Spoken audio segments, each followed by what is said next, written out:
Lundi 30 mars 2015, Semaine sainte. La lecture du texte de la Passion selon Jean ou Marc, faite le dimanche des Rameaux, nous conduit à la Semaine sainte.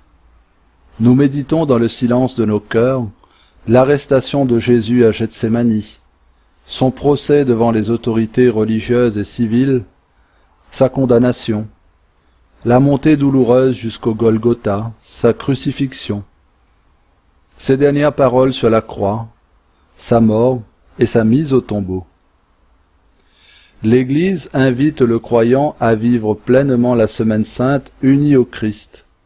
C'est un temps de mémoire. Ces instants sont bien passés pour nous, ils ont eu lieu il y a plus de 2000 ans, à une autre époque, avec d'autres mœurs, plus barbares que les nôtres. Et pourtant ces moments sont à jamais gravés dans l'histoire. Le sang de l'agneau versé à la croix est constamment rappelé et offert à chaque Eucharistie pour le pardon des péchés. Dieu le Père qui est éternel, c'est-à-dire hors du temps et de l'histoire, vit un éternel présent. Il est dit dans le psaume 89 au verset 4 « À tes yeux 1000 ans sont comme hier, c'est un jour qui s'en va, une heure dans la nuit. » Lorsque le prêtre sur l'autel élève le corps du Christ en disant « Voici l'agneau de Dieu qui enlève le péché du monde », le Père éternel reçoit à ce moment son Fils cloué à la croix. Pour lui, c'est le même sacrifice. Ce n'est pas un sacrifice d'autrefois. C'est le sacrifice qui sauve aujourd'hui le peuple de ses péchés. Alors comment actualiser aujourd'hui dans notre méditation le sacrifice du Christ ? Nous ne sommes pas Dieu. Nous ne sommes pas nous, hors du temps. C'est pour cela qu'avant toute méditation, il convient d'invoquer l'Esprit Saint, pour qu'il nous conduise et qu'il nous met en présence de Jésus au pied de la croix, comme Marie et Jean. C'est la place qui convient aux disciples bien-aimés. C'est une œuvre qui nous dépasse, qui échappe à la conscience humaine, mais méditer sur la passion du Christ nous rapproche de lui par le cœur, nous introduit comme Marie et Jean à être des témoins privilégiés de l'amour de Dieu pour tous les hommes. C'est vivre un intense moment d'adoration silencieuse, mais pleinement habité par l'Esprit du Christ. La méditation du mystère de la croix suppose une volonté d'être proche de Jésus à un moment dramatique de sa vie, comme on se tiendrait au pied du lit d'un ami avant qu'il subisse une opération chirurgicale très grave. C'est comme aussi entourer de notre affection quelqu'un de cher avant sa mort, son départ pour l'au-delà. C'est ici que le premier commandement sera appliqué. Aimer son Seigneur de tout son cœur, de toute son âme et de tout son esprit. C'est consacrer du temps à vivre au rythme de Jésus et de Marie, au moment où Jésus est livré à la mort, où il offre l'ultime sacrifice d'amour qui sauvera toute l'humanité. C'est aussi comme assister à une naissance. Il y a du sang, de la souffrance, des cris, et ensuite viendra l'homme nouveau, le premier-né, qui sera désormais affranchi du pouvoir de la mort, et qui sortira du ventre de la terre, c'est-à-dire du tombeau, libre, et qui donnera naissance à une multitude de frères. C'est un événement unique et fondateur. Il annonce des temps nouveaux.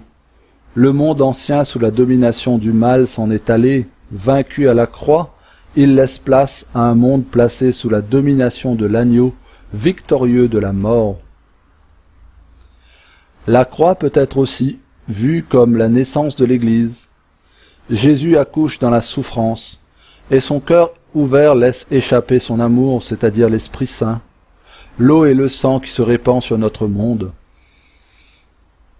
L'homme qui se tient au pied de la croix en cet instant solennel reçoit dans son cœur la vie de Jésus, son amour, son esprit.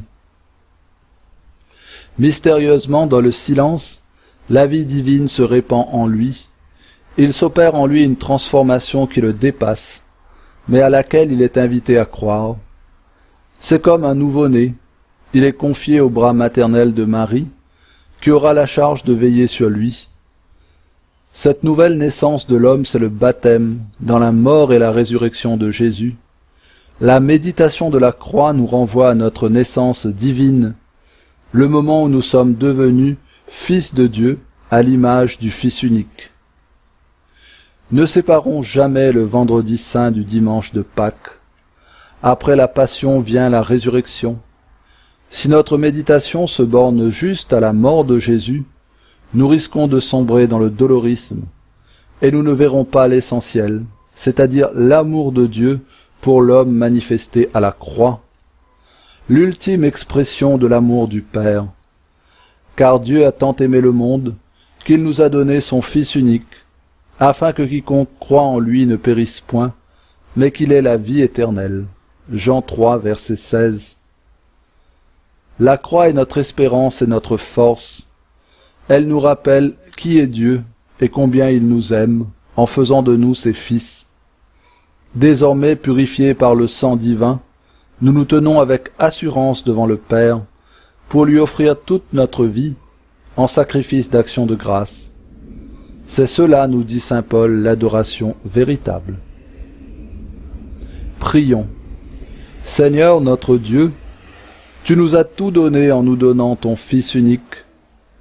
Tu nous as unis intimement à lui, en mettant en nous sa propre vie.